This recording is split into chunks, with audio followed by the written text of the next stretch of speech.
আমাদের কালেকটিভ মেমোরিতে রেখা দেওয়ার জন্য কালচারাল অ্যাসেট তৈরি করতে হয়। সেই কালচারাল অ্যাসেট তৈরির কাজটা যেন অন্য কেউ না নেয়। আমি একটা এক্সাম্পল দিই। খোকা ঘুমালো, পাড়া জোড়ালো, বর্গি এলো দেশে, বুলবুলিতে ধান খেয়েছে, খাজনা দেবো কিসে। এই যে লুলাবাই, লুলাবাই মানে রাতের ঘুম পাড়ানি গান, এর মধ্যে কিন্তু লুকায় আছে সেই বর্বর আগ্রাসনের কথা। যুগের পর যুগ ধরে বর্গিরা এসে যে বর্বর আক্রমণ চালাইছিল বাংলায়, সেটার কথা। বর্গিরা কারা ছিল জানেন? মারাঠারা। কিন্তু অত্যাচারের মাত্রাটা কি ছিল জানেন?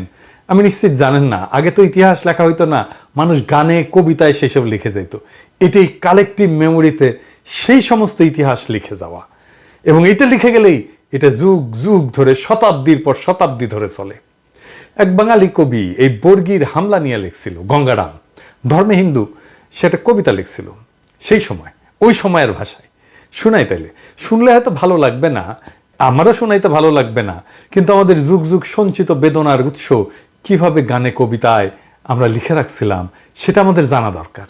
সবাই পালাই গেছে বর্গি আসার খবরে, তারপরে গঙ্গারাম লিখতেছে, এই মতে সব লোক পলাইয়া যাইতে আচম্বিতে বর্গি গেরিল আইসার সাথে, মাঠে গেরিয়া বর্গি দেয় তবে সারা, সোনা রূপা লুটে নেও আর সব সারা, কারু হাত কাটে, কারু নাক কান, একই চোটে কারু বধে পড়ান, মোহিনী স্ত্রীলোক বান্ধি ধৈরা লইয়া যায়, আঙ্গুঠে দড়ি বান্ধি দেয় তার গলায়, একজনে ছাড়ে তারে আর একজন ধরে, রমণের ভারে তাই শব্দ ফারে, আকাশ বাতাস কান্দে কান্দিছে পাষাণ, রাখো কৃষ্ট কালী আল্লাহ ভগবান। কি বুঝলেন? শুধু সম্পদ লুইটা মাইরা কাইতেই যাইতো না, নারীদের কি নিদারুণ অসম্মান করত। এই ইতিহাস আপনাকে কেউ বলছে? বলেনি, বলবেও না। শুধু শুনবেন 2 লাখ মা বোনের ইজ্জতের বিনিময়ে স্বাধীনতা পাইছি, যেন এর আগে কোনো আমাদের ইতিহাস নাই। তাই আওয়ামী ফ্যাসিবাদের ইতিহাস আমাদের কালেকটিভ মেমোরিতে জাগায় রাখতে হবে। কিভাবে? প্রথমে গানে। আন্দোলনের সময় আমাদের বেশ কিছু র্যাপার উঠে আসছে, আওয়াজ উঠা গানটা শুনছেন না? আরো অনেক গান দেখলাম। আজকে একটা এই যে পায়েল নামের এই ছেলেটা গান একটা শুনলাম, কি অসাধারণ গান। এডিটর সাহেব একটু শোনান।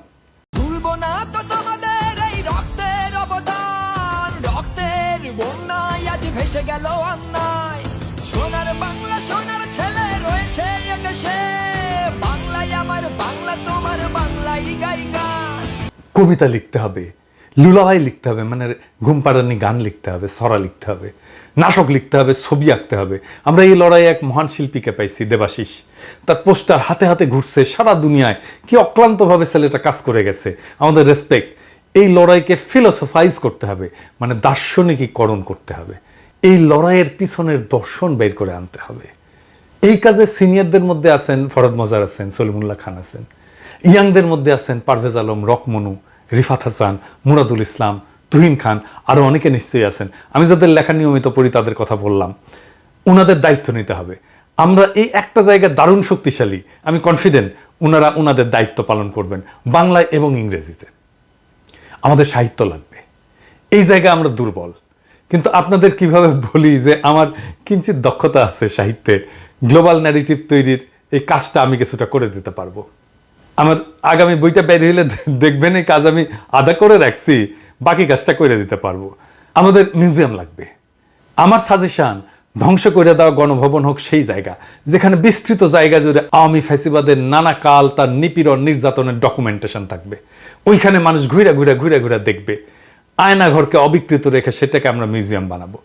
কমিক্স বানাইতে হবে, অ্যানিমেটেড সিরিজ বানাইতে হবে অসংখ্য। একটা ওয়েবসাইট বানাইতে হবে, সেখানে আওয়ামী আমলের নিহত নির্যাতিত গুমের শিকার সকলের ডেটাবেজ রাখতে হবে। কিভাবে সে মারা গেল, কবে মারা গেল, দরকার হলে তার ভিডিও, ছবি, কে মারছে তার ছবি, সবকিছু রাখতে হবে। সকল ফ্যাসিস্টদের ছবি, কর্মকাণ্ড, পরিচিতি থাকবে। ওরা যেন প্রজন্মের পর প্রজন্ম ধরে ঘৃণিত হয়। দানবীয় রাষ্ট্রের কারিগর বলে এই যে বণিক বার্তা একটা তালিকা তৈরি করছে, এই তালিকাটা আরো আরো বিস্তৃত করতে হবে, এটাকে আরো রিফাইন করতে হবে। কেউ একজন প্রত্যেকের আমল নামা তৈরির কাজে হাত দেন। এখানে তালিকাতে যারা আসছে প্রত্যেকের কি জন্য আমরা তাকে বলতেছি এই ফ্যাসিস্ট দানবীয় রাষ্ট্রের কারিগর। কেউ না করলে আমি করব, অসুবিধা নাই। আমাদের সিনেমা বানাইতে হবে, অসংখ্য সিনেমা বানানো যাবে শুধু এই জুলাই আগস্ট বিপ্লব নিয়ে, আন্তর্জাতিক মানের হলিউডের পরিচালক দিয়ে। আমি যা যা বললাম তার মধ্যে আমি হয়তো নিজে ছবি আঁকতে পারবো না, গান গাইতে পারবো না, কিন্তু অনেক কিছুই নিজে পারবো, যেমন সিনেমা বানানোর জন্য প্রযোজনা করতে পারবো, টাকা জোগাড় করে দিতে পারবো, স্ক্রিপ্ট লিখতে পারবো, কিন্তু আমার এই কাজগুলো আমাদেরকেই করতে হবে দেশের ভবিষ্যৎকে নিরাপদ করতে। আর একটা জিনিস দোহাই লাগে, কেউ নিজের আখের গোছানোর কথা ভাইবেন না। আর একটা জিনিস লাগবে, সেটা হইতেছে আমাদের একটা ইংরেজি নিউজ চ্যানেল লাগবে আল জাজিরার মতো। খালেদ মহিউদ্দিন এই ক্ষেত্রে ভূমিকা রাখতে পারে। খালেদ মহিউদ্দিন যদি এই দায়িত্ব নেয়, সে এটা পারবে করতে। দরকার হলে আমরা সবাই মিলে টাকা জোগাড় করে দেবো, কিন্তু আমাদের এটা লাগবে। আর ফাইনালি একটা গেমস বানাইতে হবে। কি সেটা? আসেন শুনি। এখানে প্রোটাগনিস্ট হবে ছাত্র আর ভিলেন হাসিনা। হাসিনা শক্তি নেয় তার বাবার স্পিরিট থেকে, বাইরে থেকে শক্তি যোগায় ইন্ডিয়া আর মোদি। পশ্চিমা শক্তি সাপোর্ট করে ইন্ডিয়াকে। হাসিনার কাছে পৌঁছানোর আগে আসে ছাত্রলীগ, পুলিশ। সেই পুলিশ গুম করে, ক্রসফায়ার করে, তারপরে আসে ডিজিএফআই, আয়না ঘরে ঢুকায়। অপশন থাকবে রাস্তার সমাবেশ মিছিল করে শক্তি সংহত করার প্রোটাগনিস্টের, সেটা করতে দেবে না পুলিশ। রিয়েল লাইফ চেহারা থাকবে ভিলেনগুলার সবার, যেমন হাউন আঙ্কেল থাকবে, বিপ্লব থাকবে, মনিরুল থাকবে, প্রদীপ থাকবে, ওদের মতোই চেহারা থাকবে। ছাত্রলীগের সাদ্দাম টাদ্দামের মতো চেহারা থাকবে, তারপরে ওই আমোটা আজিজ টাজিজের মতো চেহারা থাকবে, বেনজিরের চেহারা থাকবে। নির্বাচনে হারানোর চেষ্টা থাকবে, সেটা 900 ভোট করে হোক, দামি নির্বাচন করে হারা দেওয়া হবে। বেনজির থাকবে, ক্রসফায়ারে মারা গেলে খেলা শেষ। আদালত থাকবে, এবং আদালত কিভাবে রিমান্ড দেয়, কিভাবে ফরমাইশি রায় দেয়, দিয়া কিভাবে প্রোটাগনিস্টকে বিপদে ফেলে। গ্রেপ্তারের পরে একটার পর একটা লেভেল ক্রস করার পরে আসবে ফাইনাল স্টেজ, পুলিশের সাথে যুদ্ধ। সরাসরি গুলি, ছাত্রলীগ পুলিশ একসাথে আইসা হামলা করবে, হেলিকপ্টার দিয়ে গুলি করবে, স্নাইপার দিয়ে গুলি করবে, শহীদ হওয়া থাকবে। এইসবের পরে হাসিনার পরাজয়ের নানা অপশন থাকবে। একটা হাসিনার পলায়ন, একটা থাকবে হাসিনাকে গ্রেপ্তার, অথবা হাসিনাকে হত্যা করা নির্মমভাবে। আমি চাই বাংলাদেশি টিম এটা করুক। আমরা আমাদের কালেকটিভ মেমোরিতে, ভার্চুয়াল মেমোরিতে আমাদের ভবিষ্যৎ প্রজন্মকে আমরা ট্রেন করতে পারবো, দেখাইতে পারবো আমরা কোন লড়াইটা করে আসছিলাম। আমাকে জানান যদি কোনো টিম এটা করতে চান। ফান্ডিং আমি ম্যানেজ করব, কিন্তু এই গেমস লাগবে। আওয়াজ দিবেন কে করতে চান। বাংলাদেশি টিম না এলে আমি কিন্তু পশ্চিমী বানাবো, এটা কিন্তু বানাবই। সবশেষে আমাদের আরেক শহীদের গল্প, আমাদের আরেক হৃদয়ের রক্তক্ষরণের গল্প। একজন লিখছেন, একজন শহীদের শিক্ষক, কোচিংয়ের শিক্ষক। উনি লিখছেন, আমার কোচিং যখন শুরু করি তখন আমার 4 জন শিক্ষার্থী ছিল। জিদান, উৎসব, আদ্রিতা আর একটা মেয়ে। ওরা তখন এসএসসি পরীক্ষা দিবে। আস্তে আস্তে জিদান উৎসবের সাথে ভাইয়ের মতো সম্পর্ক হয়ে গেল। একদিন ওদের সাথে চায়ের দোকানে বসে আড্ডা দেওয়ার সময় ব্যাগ ঘাড়ে একটি ছেলে আসলো। তখন কিন্তু সন্ধ্যা, ছেলেটা জ্বলতেছিল, নুরানি চেহারা। আমি মনে মনে ভাবলাম, এত সুন্দর দেখতেও ছেলে হয়। ছেলেটা আর কেউ না, আমার ফারহান। আপনারা যাকে ফারহান নামে চিনেন, আমি তাকে ধলা বলে ডাকতাম। কেননা ও এত ফর্সা ছিল যে ওকে ধলা বলে ডাকতাম। আমাকে ফোন করে বলতো, ভাই আমি ফারহান বলছি, কিন্তু যতক্ষণ না ধলা বলতো আমি শুনতাম না। ফারহান কোরআনের হাফেজ, সুন্দর কোরআন তেলাওয়াত করত। কিন্তু যেদিন আমার কোচিং আসলো সেদিন আমি বুঝলাম যে ও শুধু দেখতে সুন্দর বিষয়টা এমন না, ওর মেধা তার থেকেও প্রখর। কোনো জিনিস ওকে বুঝিয়ে দিলে সেটা 2 বার পড়া লাগতো না, অনেক দিন ধরে মনে রাখতে পারতো। আমার কানে এখনো বাজে, ও আমাকে বলতো, ভাই তুমি যেভাবে জিদানকে বানাইছো আমাকে অমন করে বানায় দাও। ওর অবস্থা এতটাই খারাপ ছিল যে পাশ করতো কিনা সন্দেহ ছিল। আমি ওকে একা একা পড়িয়ে ঠিক করেছি। এমন অনেক সময় হিসে রাত 3টায় আমাকে ফোন করে বলছে, ভাই পড়তে না মন চাচ্ছে না, একটু মোটিভেশন দাও। আমার সাথে যেদিন লাস্ট দেখা সেদিন 2 ভাই হাঁটতে হাঁটতে কত কথা, ভাই ইন্টারে ফাঁকি মারা যাবে না, এই করা যাবে না, কত কথা। কিছু হলেই আমাকে বলতো, ভাই কি করব, এটা করা ঠিক হবে কি? কোনো মেয়ে ওকে প্রপোজ করে ভয়েস দিল, সেটা আমাকে পাঠায় বলতো, বলো ভাই কি করব। আমার পাগলটা। তারপর এসএসসি পরীক্ষা দিল। কেমিস্ট্রি পরীক্ষার আগের একদিন ছুটি ছিল। ওর যেহেতু অনেক গ্যাপ ছিল, ও ভয়তে একদিন গ্যাপে একটা লাইনও পড়ে নাই।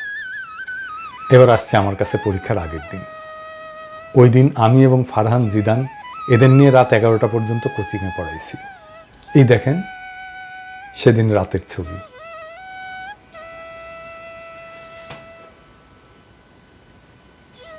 যেই দিন পরীক্ষা শেষ তার পরদিন সকালে উঠেই বান্দাগুলো আমার কোচিংয়ে হাজির। কারণ কি, তাদের টাকা দিতে হবে। ওই দিনের কথা তো আমি ভুলবই না।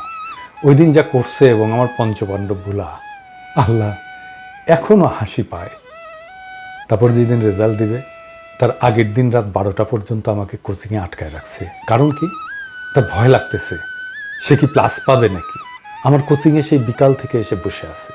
আমি অন্য ব্যাচের ক্লাস নিচ্ছি আর মাঝে মাঝে এদিকে এসে বলতেছে, ভাই প্লাস কি পাবো? ও ভাই কও না, তুমি যা কও তাই তো হয়। ওর প্রেশার দেখে আমি ওকে চায়ের দোকানে নিয়ে গেলাম, গিয়ে চা স্প্রাইট খাওয়াইলাম, আইসক্রিম খাওয়াইলাম এবং কিছু টাকা দিয়ে বললাম আরও খা। পরে অনেক রাতে সে আমাকে ছাড়লো।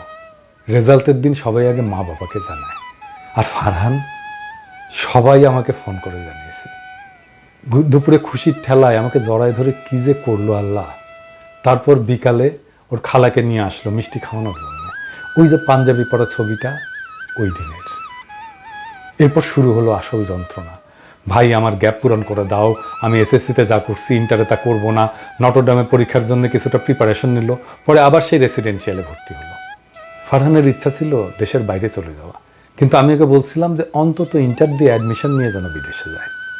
ও আমার কথাই বলল, ঠিক আছে ভাই আমি অ্যাডমিশন দেবো বুয়েটের জন্য, কিন্তু চান্স পাইলেও কিন্তু বিদেশে যাব।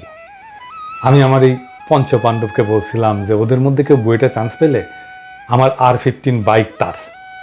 ফারহান আমাকে চ্যালেঞ্জ করছিল যে ও চান্স পেয়ে দেখাবে। আপনারা যে পোস্টটা ভাইরাল হতে দেখছেন যে ওর বইয়ের টেবিলে ফান্ডামেন্টাল ফিজিক্স ছিল, ওইটা ওই কারণেই। ওর জিদ অনেক ছিল, যা বলতো তাই করবে। ইন্টারে ক্লাসের সময় মনোযোগ দিয়ে ক্লাস করতো। ওর হাসি, আল্লাহ এত সুন্দর হাসি, আসলেই ভোলার মতো না। দিনের মধ্যে বাসায় থাকতো কম, আমার কোচিংয়ে এবং জুয়েলের চায়ের দোকান থাকতো বেশি। আমার কাছে 2 মাস পর পর ওর বাবা বাসা চেঞ্জ করে বেলি রোডে নিয়ে যায়। সেই বেলি রোড থেকেও আমার কাছে পড়তে আসতো 2 থেকে 3 ঘন্টা জ্যাম ঠেলে। আমি বলতাম এত কষ্ট করে কেন আসিস? ও বলতো, ভাই তোমাকে না দেখলে আমার ভালো লাগে না। হায় রে আমার ভাই, কি করে ভুলবো রে আমার ভাই। আমাকে বলতো, ভাই বেলি রোডে তুমি একটা শাখা দাও, আমি ছেলে পেলে ম্যানেজ করে দেবো। তাও সে আমার কাছে পড়বেই। ওরা আমার স্টুডেন্ট না, ওরা আমার ভাই। তারপর ওর কষ্ট দেখে আমি বললাম, সব বই শেষ কর, তারপর পরীক্ষার কিছুদিন আগে আসিস, আমি বায়োলজি ক্লিয়ার করে দেবো। শেষে 6 মাস মতো আমার কাছে পড়তে পারে নাই, কিন্তু সে আমাকে দেখতে মাঝে মাঝেই আসতোই। আমি যেই দিন পোস্ট দিলাম যে যারা আন্দোলনে অংশ নেবে তাদের জন্য বায়োলজি সিকার্সের পক্ষ থেকে সব কোর্স ফ্রি, সেখানে ফারহান আমাকে লিখছে, আগস্টে আসছে কিন্তু ভাই, ফিস কিন্তু মাফ। যেদিন মারা গেল সেদিন আমাকে আমার আরেক শিক্ষার্থী ফোন করে বলতেছে, ভাই ফারহান নামের কেউ কি তোমার কাছে পড়তো? ও নাকি মারা গেছে। আমি ঘুমাইছিলাম, আমি লাফ দিয়ে উঠে পড়ছি। পরে জিদানকে ফোন দিলে জিদান আমাকে বলে, আবিদ ভাই আপনার ধলা নাই। গুলি এসে একটা ফারহানের ঠিক কপালের মধ্যে আর 2টা বুকে লাগে। হাসপাতালে নিলে জানায় যে ও মারা গেছে। আমার চোখ দিয়ে কখনো পানি পড়ে না। যারা আমাকে চিনে তারা জানে যে আমি সারাক্ষণ হাসি, কিন্তু ও মারা গেলে আমার কান্না থামছিলই না। ওর লাশ যখন দেখি তখন ওর মুখে হাসি ছিল, হাসতেছিল আমার ভাই। ফারহান ভাই আমার, এই বাংলাদেশের সকল শিক্ষার্থী, সকল জনগণ সবাই ভুলে গেলেও তোর আবিদ ভাই তোকে ভুলবে না। তোর আবিদ ভাই সারা জীবন তোকে মনে রাখবে। তোর রক্তের বিনিময়ে যে স্বাধীনতা আমরা পেয়েছি সেটি রক্ষার্থে কাজ করবে। ওপারে ভালো থাকিস ভাই, আল্লাহ তোকে জান্নাতুল ফেরদৌস নসিব করুক। সকলে আমার ভাইকে মনে রেখেন, ভুলে যাইয়েন না, ওর জন্য দোয়া করেন। এমন হাজারো তাজা প্রাণের বিনিময়ে আমরা ফ্যাসিবাদকে হটিয়েছি। এই বিজয়কে বেহাত হতে দেব না। ইনকিলাব জিন্দাবাদ।